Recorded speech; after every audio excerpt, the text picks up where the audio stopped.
The night carried the weight of silence, a silence that was not peaceful but heavy with dread. In the heart of the village, the people gathered, their faces lit by the wavering glow of torches. The flames licked the darkness, casting strange shadows across the mud walls of the huts. At the center of it all knelt a young woman, her wrists bound, her eyes wide with terror. She was not chosen because she had done wrong, nor because she had broken some ancient law. She was chosen because fate had turned against her, because her name was whispered by the elders after bones were thrown upon the sacred mat.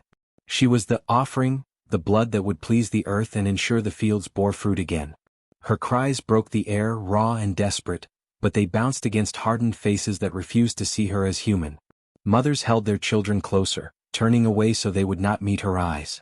Fathers gripped their spears tighter, as if believing that by showing no mercy they were protecting their families. The young men stood behind the circle, some shifting uneasily but none daring to step forward. To speak against the ritual was to defy the ancestors, to risk the anger of the earth itself.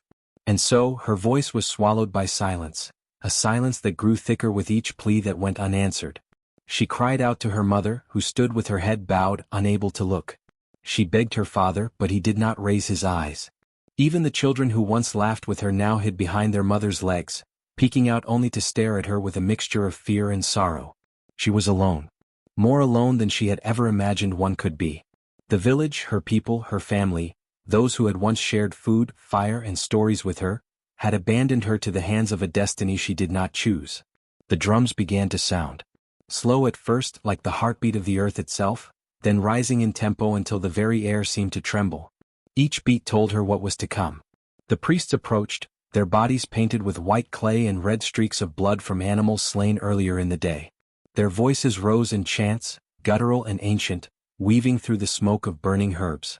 The air was thick, choking, filled with the smell of blood and incense. She wanted to run, to break free, but the ropes bit into her skin each time she tried. The warriors who flanked her moved closer, their shadows long and monstrous under the firelight. Her tears streamed down, cutting lines through the dust on her face. She shouted that she wanted to live, that she had done nothing to deserve this. Her words echoed, but the people treated them as noise, a necessary sound that always came with sacrifice. The elders lifted their staffs, speaking of balance, of the anger of the earth that had dried their crops and sent sickness into their homes. They said her life was not being stolen but given, a noble act that would restore what had been broken. But to her ears, it was a cruel lie. She thought of her childhood, of the time she had played at the riverbank, splashing water on her friends. She thought of the nights she had sat by the fire, listening to her grandmother's stories about spirits who walked among men. She thought of the laughter she once knew, the songs she once sang. All of it felt distant now, as though it belonged to another life. She could not understand how the same people who once held her in their arms now looked at her as though she were nothing but a vessel to be emptied. As the priests circled her, chanting louder, she tried once more to appeal to them, her voice breaking with every word. But their eyes were cold, their mouths moving as though they had been emptied of compassion long ago. Her cries grew hoarse, her body trembling as the crowd began to chant with the priests, their voices rising in a frenzy. It was as if her suffering gave them strength, as if her fear fueled their faith. She realized then that she would not be saved. No one was coming.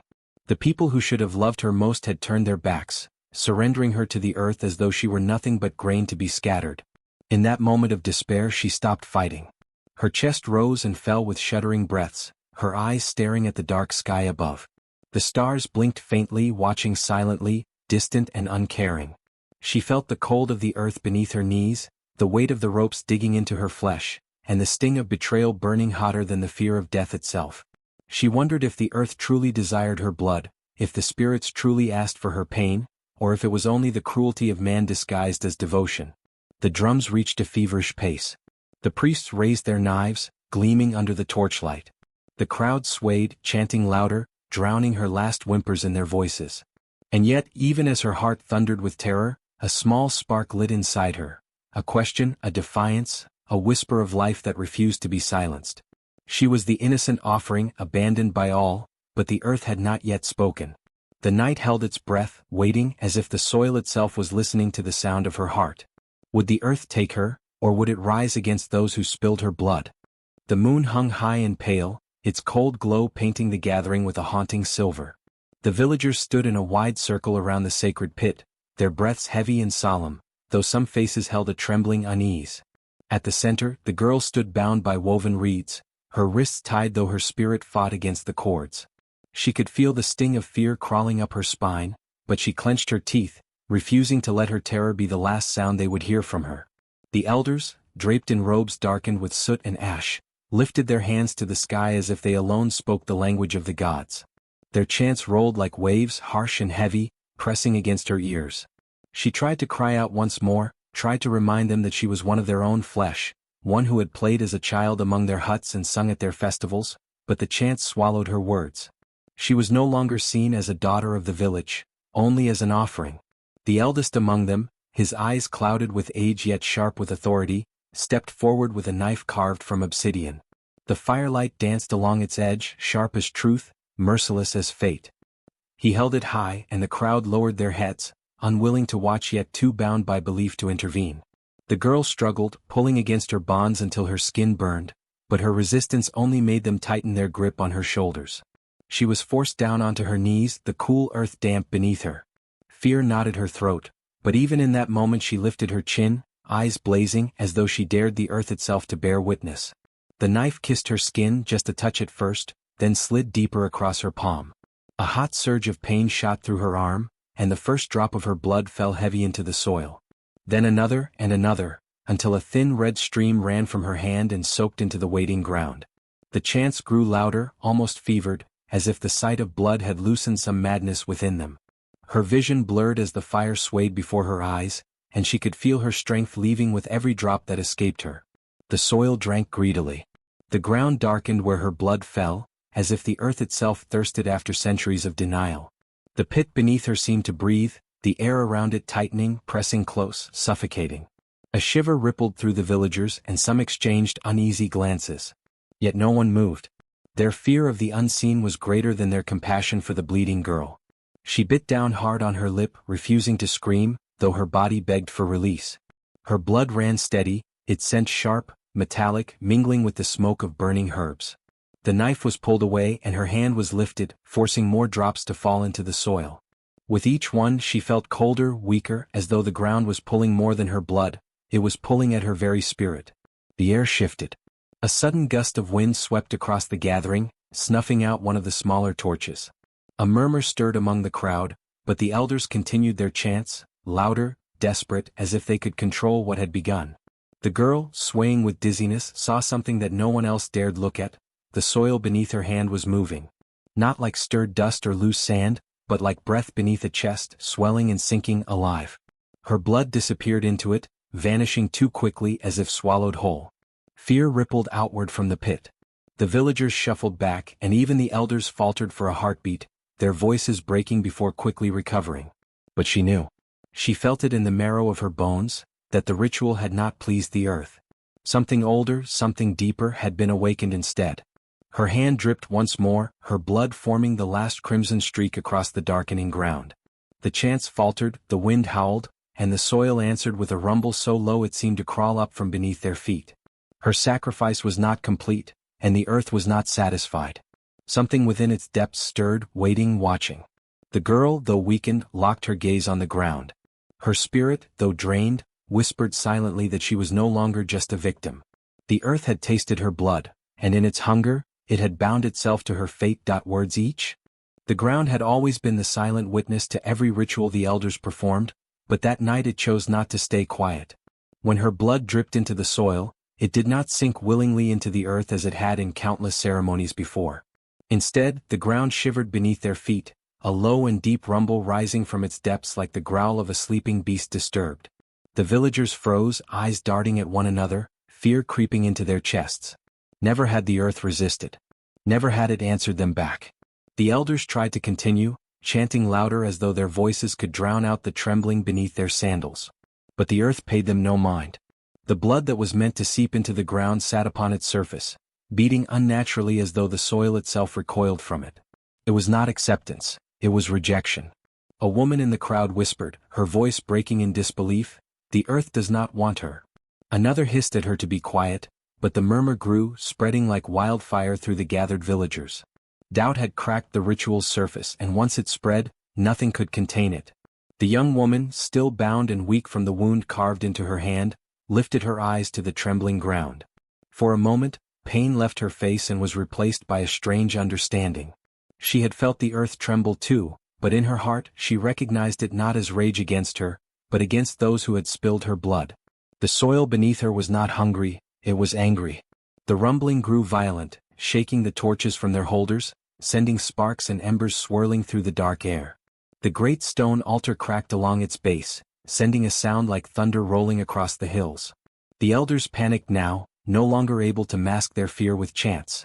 Their voices faltered, breaking as they clutched at their necklaces of bones and beads, pleading with the gods to calm the ground.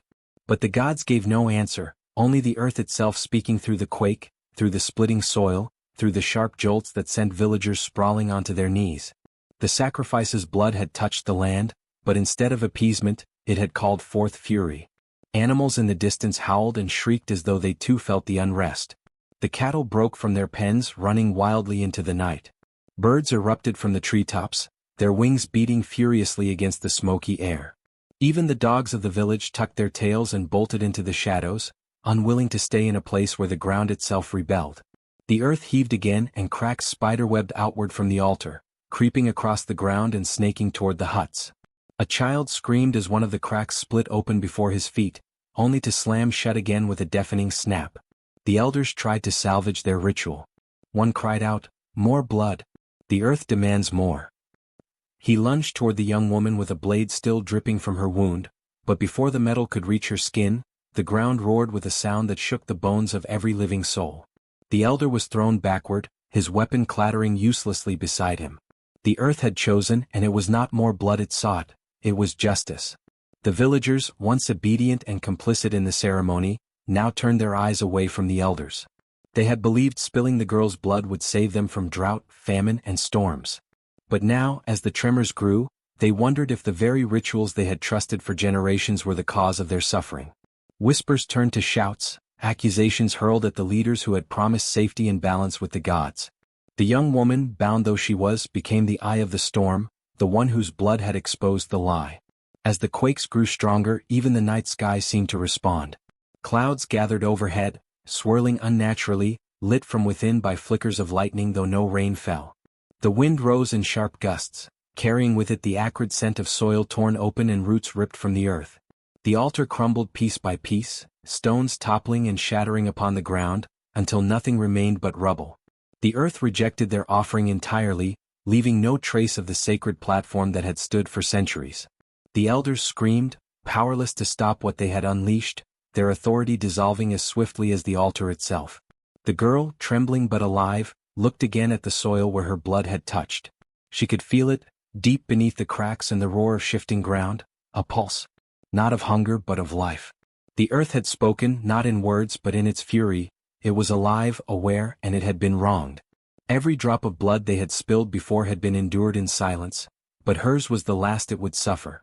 Her offering was not a bridge between humans and gods, it was the spark of rebellion in the heart of the land itself. When at last the tremors slowed, the silence that followed was heavier than any noise.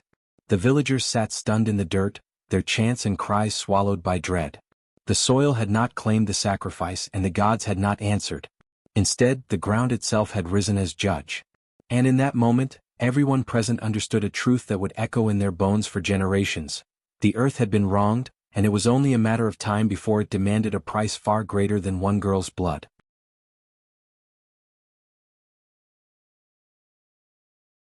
The whispers came first as faint murmurs, like the rustling of leaves in a restless wind, but soon they deepened, becoming voices that all who stood near could hear. At first, the villagers thought it was only the breeze, yet the sound was too steady, too deliberate, carrying words that chilled the blood of those who dared to listen. From beneath the soil where her blood had fallen, a chorus rose, not one voice but many layered like echoes of the forgotten dead. "This blood is not guilty," the whispers said, trembling through the roots of trees, seeping into the air as though the earth itself spoke with tongues that had been buried for centuries. The elders tried to dismiss it, waving their hands as though they could scatter the sound like smoke. But the voices persisted, growing sharper, louder, filled with grief and wrath. Women clutched their children close, men shifted uneasily, and those who had bound the young woman looked upon one another with unease, though they dared not admit their fear aloud. The girl, weak from blood loss, lifted her head with effort, and in her dark eyes flickered a strange recognition, as though she alone understood that the earth had chosen to defend her. She pressed her trembling palm to the ground where her blood had fallen, and the voices swelled, urgent and commanding. "Her life is not yours to take," they declared. "Her blood is not yours to spill." Every syllable seemed to rise from deep caverns, from bones buried long ago, from roots that stretched beyond the sight of man. It was not only a warning but a judgment. The elders, pale and shaken, exchanged glances filled with doubt. Still, pride and fear of losing their authority made them stiffen their spines. One of them raised his staff and declared that the voices were tricks of restless spirits, nothing more. Yet even as he spoke, the earth beneath his feet shuddered violently, cutting off his words, and the whispers hissed in unison, "Liar." The people began to mutter among themselves. Was the ritual cursed? Had they truly angered the forces beneath them? The villagers remembered stories passed down from their ancestors, tales of the earth punishing those who shed innocent blood. Grandmothers used to warn that the soil knew the difference between guilt and purity, that it would not nourish crops watered with undeserved suffering. Until now, those stories had been dismissed as old superstitions. But now, standing on trembling ground while disembodied voices echoed from beneath their feet, none dared laugh. The whispers grew softer again, but they carried a new weight, sorrowful yet resolute. "Repay the debt," the voices murmured. "Restore what you have taken. Or the earth will demand a price greater than blood." The warning settled over the gathering like a heavy fog, pressing against their hearts, leaving even the most hardened among them silent. The girl's mother, who had been forced to watch helplessly as her daughter was dragged to the altar, fell to her knees and cried out, begging the earth to forgive them. Her wails pierced through the still night, and for a moment the whispers quieted as though listening. But when the elders tried to silence her, raising their staffs against her grieving body, the ground split with a crack, sharp and sudden, sending dust and stones flying. Panic swept through the crowd, children screaming, men stumbling backward, women clutching their skirts as the soil beneath their toes quivered like a living thing. The whispers rose again, no longer calm but filled with fury. "You cannot silence the truth," they roared, every word like thunder rolling from deep within the world's heart. "You cannot bury justice with lies." From that moment, no one could deny that the ritual was no longer theirs to control. It belonged to something greater, something older than their laws, older than their traditions. Fear spread among the villagers, but in the girl's weary face, there was a spark of hope, fragile but unbroken. She knew then that her suffering had not been forgotten, that the earth itself had spoken in her defense. The night, once filled with the chants of men, now belonged to the whispers of the soil, voices of an ancient reckoning that promised a storm yet to come. And though her body trembled, her spirit rose with the certainty that she was no longer alone. The earth had claimed her, and in its whispers lay the promise that her blood would not be wasted but avenged. It began quietly, almost too quietly, as if the world itself had taken a long, uneasy breath. The morning after the blood was spilled, when the villagers expected to see signs of blessing and abundance, a strange stillness hovered over the land. Farmers who rushed to the fields found the stalks of maize bent, their green stripped of life overnight, the edges of their leaves turning an unnatural brown. Women who had risen before dawn to fetch water returned empty-handed, their clay pots still dry, for the river that had flowed endlessly for generations now whispered only with shallow trickles against its muddy bed. Children, usually loud with laughter, sat under the shade of trees that had begun shedding leaves long before their season, as though the earth itself had aged in a single night. The elders tried to reassure the people. They said sacrifices often took time to be accepted, that patience was necessary, that the land was merely resting after receiving the blood. But whispers had already begun moving among the villagers, low and fearful. Old women muttered that the ground had trembled, not in hunger but in fury. Hunters spoke of strange silences in the forest.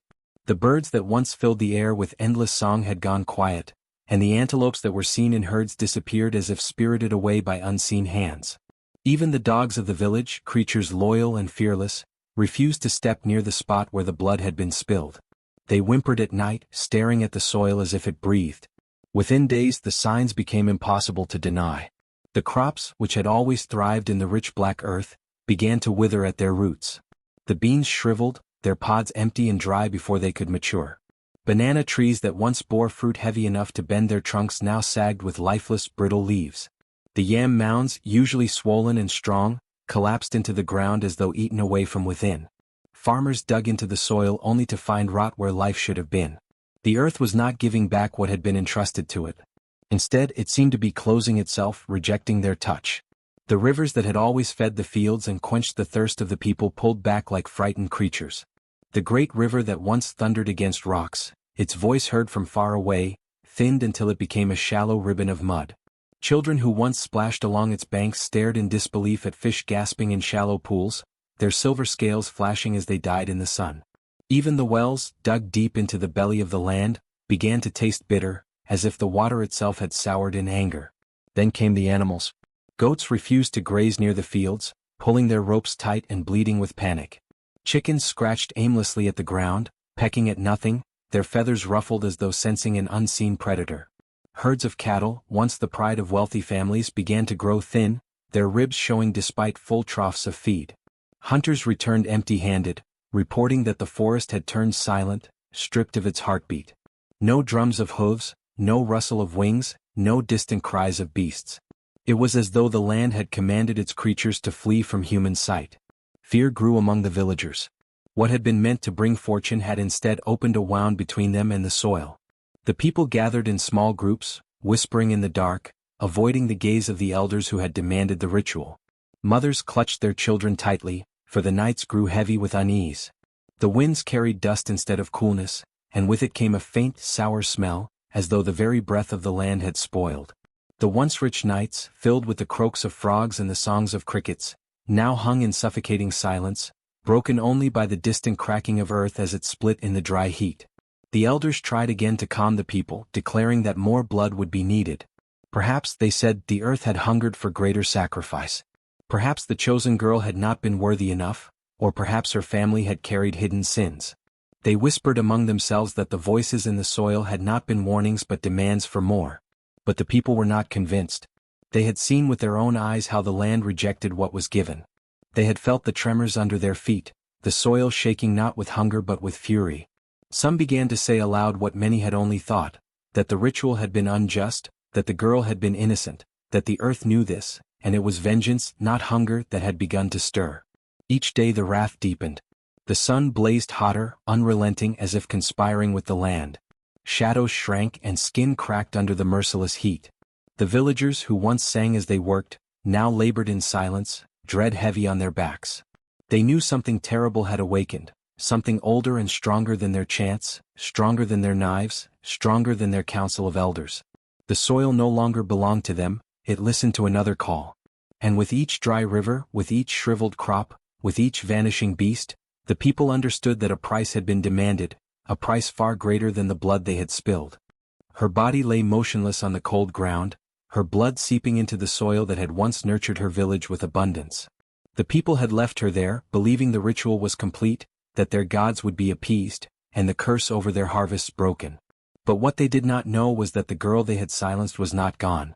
Her body was frail, her breath shallow, but within the unseen realm her spirit stirred, breaking free of the weight of pain and betrayal. She had given unwillingly, yet her soul was far from submissive. It began as a faint pull, as though the roots beneath her skin reached down into the earth itself. She felt the heartbeat of the ground below her, not steady and calm but furious, trembling with betrayal.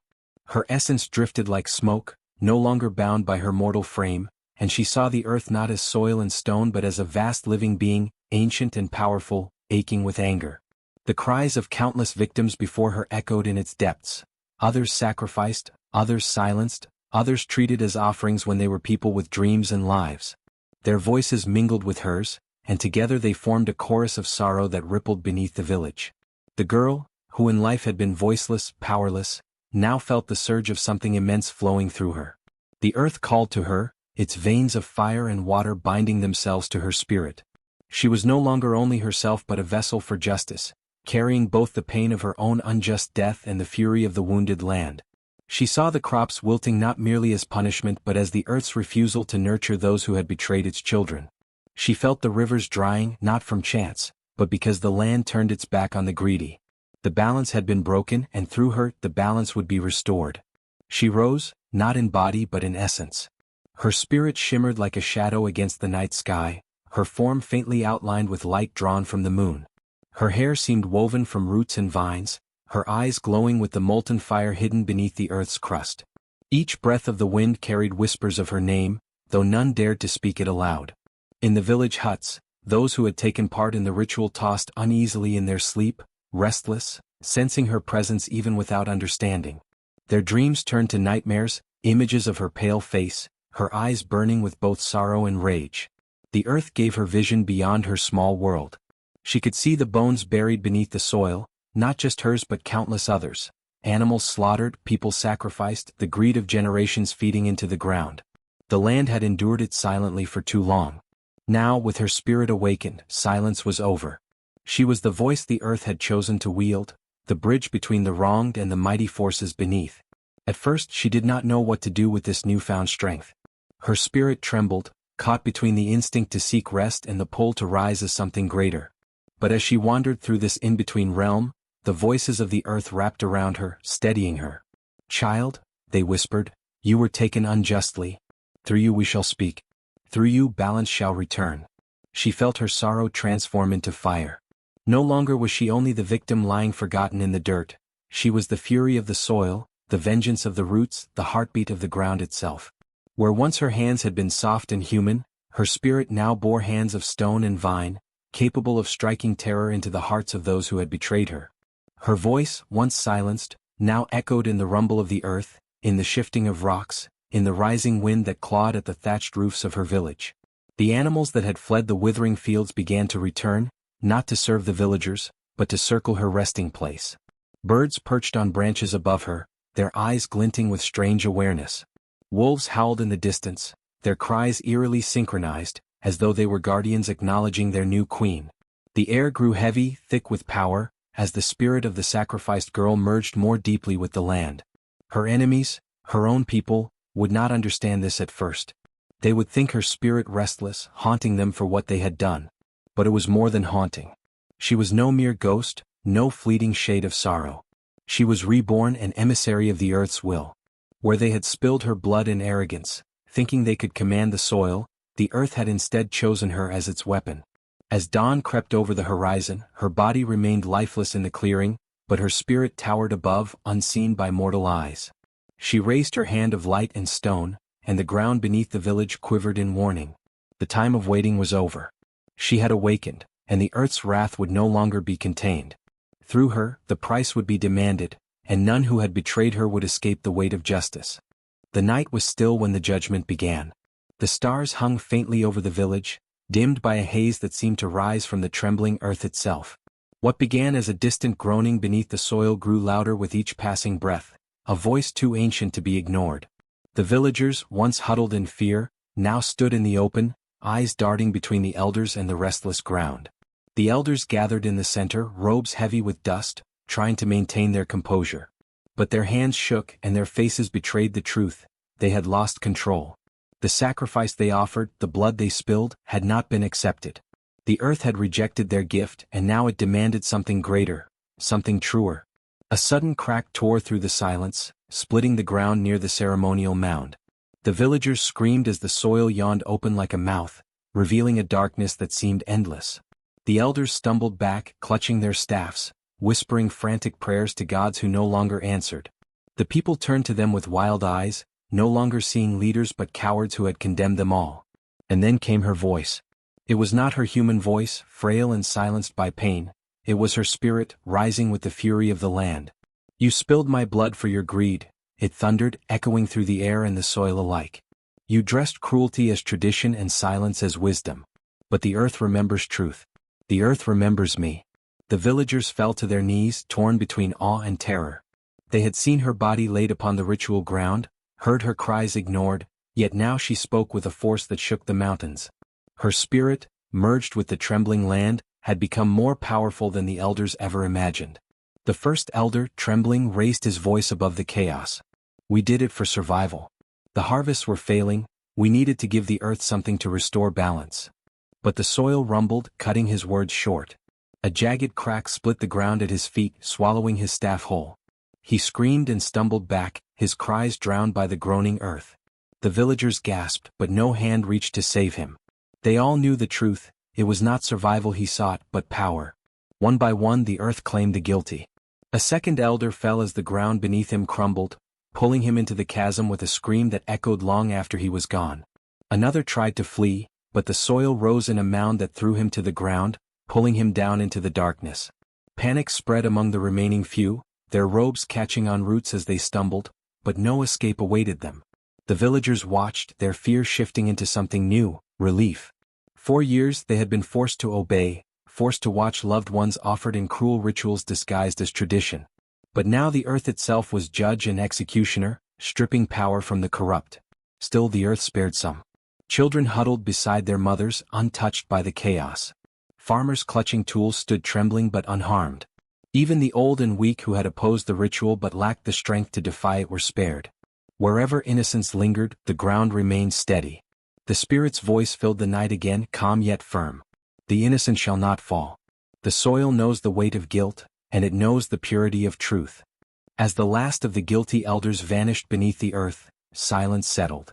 The cracks stopped widening, though they remained as scars upon the land. The villagers dared to breathe again, many collapsing into tears. They looked to the sky, to the trembling soil, to the unseen spirit who had saved them through her wrath. A woman in the crowd whispered, "She is not gone. She is with the earth now." The whisper spread like fire, murmured from mouth to mouth, until the whole village chanted her name. No longer did they speak of her as a victim. No longer was she a girl silenced and discarded. She had become a protector, a force, a legend carved into the bones of the earth itself. But her spirit was not cruel. Though wrath had passed, what followed was guidance. The soil, still trembling faintly, spoke once more. "Let no blood be spilled again in the name of lies. Honor life and the earth will honor you. Break this bond, and the land will remind you of what you have seen tonight." The villagers swore their vows beneath the trembling stars, their voices uniting as never before. They promised no more innocent offerings, no more false rituals, no more power hidden behind tradition. Their tears watered the scarred soil, and for the first time in many seasons, a breeze swept through the fields carrying the faint scent of rain. When dawn broke, the village looked upon the cracks where the elders had fallen. No trace of them remained, only earth closed over with roots and stones, as if reclaiming what was always its own. But the people knew they would never forget. And in the rustling of leaves, in the whisper of rivers, in the trembling of the soil beneath their feet, they heard her spirit still. Watching, guarding, waiting. The judgment was complete, but the memory would last forever. The storm that had raged across the land finally began to soften. The skies, which for weeks had been dark with clouds of fury and dust, slowly parted to reveal glimmers of pale sunlight. It was as if the heavens themselves had been waiting for the earth's judgment to be carried out before allowing peace to descend once more. The villagers stood silently, their faces turned upward, feeling the first gentle drops of rain kiss their skin. It was not the heavy, punishing rain that destroyed fields, but the soft, cleansing kind, a promise of renewal. The cracks in the ground, which had split wide during the earth's wrath, began to close. The trembling soil settled, sighing as if relieved that the balance had been restored. The people whispered prayers.